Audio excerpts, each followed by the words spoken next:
ជានារីដែលមានរូបស្រស់ម្លេះណា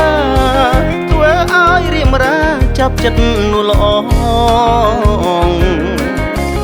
យើងជាសង្សារនិយាយសាសងពីពេញអូនបងលុះថ្ងៃមរណាមុនចូលនិន្ទ្រីបងតែងតែលើកដៃផ្សងឲ្យជួបនោះល្អដោយក្តីប្រាថ្នាក្នុងកែវភ្នែកបងមានតាកូនថាមាននារីណាពេញចិត្តបងឡើយបងមានវាសនាបានជួបស្រីថ្លៃ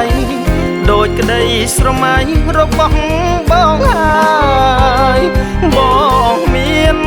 ជីវិតរស់នៅរូបខ្នើ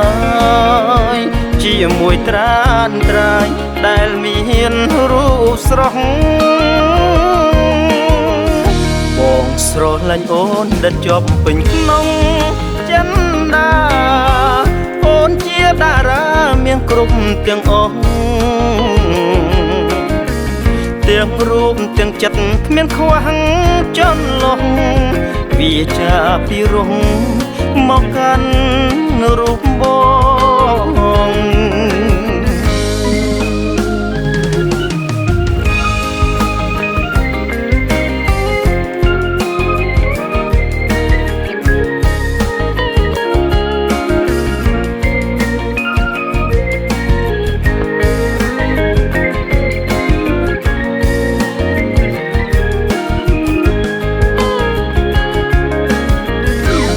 បងមាន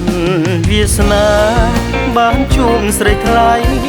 ដោយក្តីស្រមៃរបស់បងហើយបងមានជីវិតរស់នៅរូបខ្នើ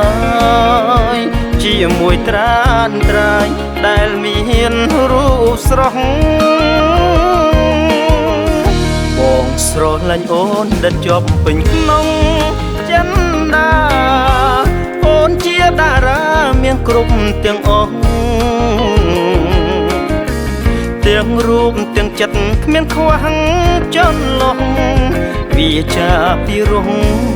មកកាន់រូបបងវាចាពីរងមកកាន់រូបបងវាចាពីរងមកកាន់រូបបង